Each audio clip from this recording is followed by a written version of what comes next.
got a lot of things and stuff and things and stuff and things and stuff and things and stuff and things and stuff and things and stuff and things and stuff.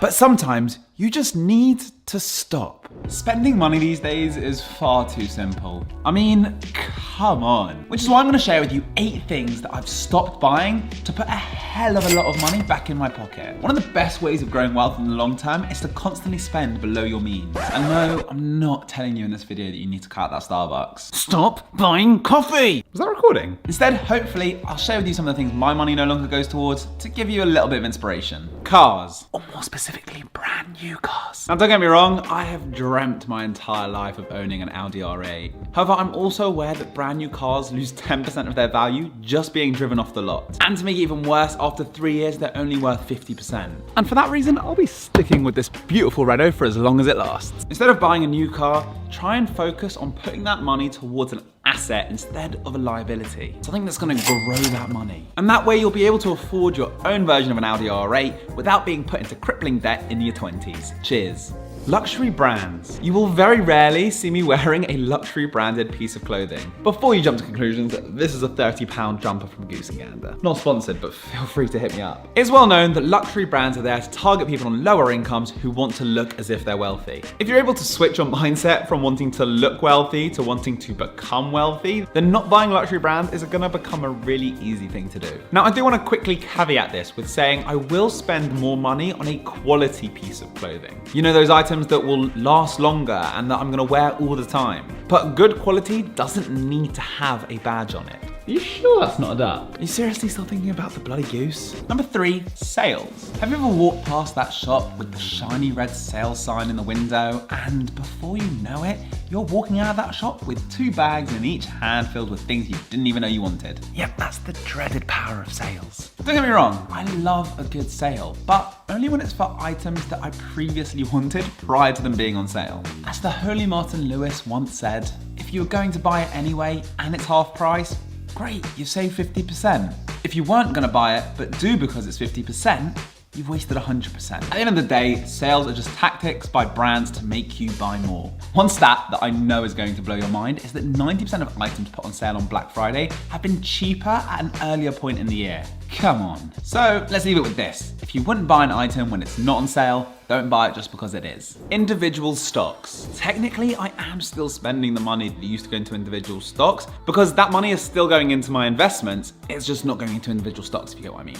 At the start of my investment journey, I pretty much thought that you had to pick the individual companies you wanted to invest into. Tesla, Apple, Google, you know, the big dogs. And I ended up spending so much time trying to find that stock that was going to the moon. But as I've become a more experienced investor over the previous 5 years, I've realized that I am nowhere near smart enough to be handpicking my individual stocks. And not just me, 80% of actively managed funds can't beat the market after 15 years. So instead of trying to pretend I'm this genius, I just do what the stat says. I buy the market. If you can't beat them, join them. Oh, and not handpicking individual stocks will save you a shit ton of time. Extended warranties. Have you ever got to the checkout section of whatever you're buying on Amazon and all of a sudden it pops up saying, "Hey you, do you want to buy a warranty for 3 years protection and it will only cost you your entire life savings?"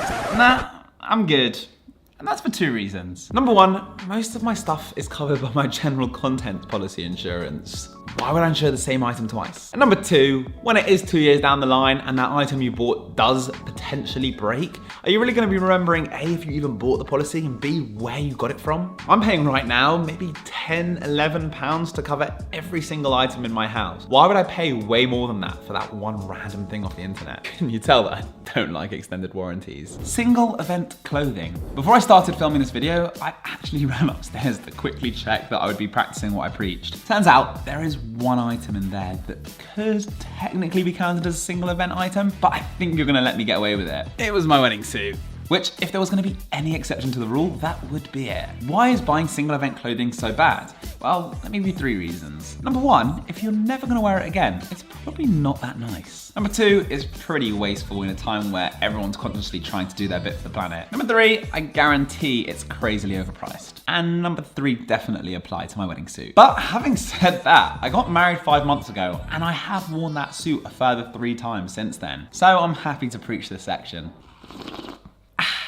Cable TV, or to translate for those of you in the UK, a TV box. This one was quite tough of me to give up because my generation grew up watching cable TV.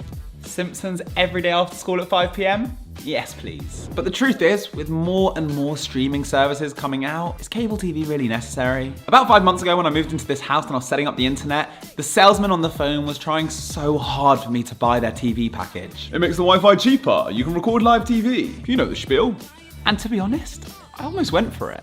But taking a step away, I realized the only thing I'd ever want a TV box for was the sports. 90% of the TV that I watch these days is from streaming services, because who doesn't want full control over what they're watching? These services are not only cheaper than watching cable TV, they're more practical, and let's be honest, it's the modern way of watching TV. Turns out if I do ever need to watch a game, I can just go to the pub. Problem solved. Investing in things I don't understand. Let me cast your mind back to that period during lockdown where everybody seemed to be talking about one thing. Of cryptocurrency. Cryptocurrency. Yes, those definitely all sound like a good idea now. And as tempting as some of the more legit ones did sound, I didn't know anywhere near enough about crypto for me to put my hard-earned money into it. Fast forward to today, and that seems like a pretty wise decision. But I do think that this is a guiding principle for anyone who's looking to grow their money in an asset through investments of some kind. You don't need to be an investment guru, but you do need to go out there, educate yourself, and understand the basics of what you're putting your money into. Perfect time to cheekily plug a video I made about how to invest if you want to learn about that. I'll happily admit that I don't know enough about individual stocks or crypto or the property market for me to be putting my money into those. Instead, I've done the research and I've educated myself on dollar cost averaging and index funds, so I'm happy for my money to go towards that. It basically means I can sleep at night.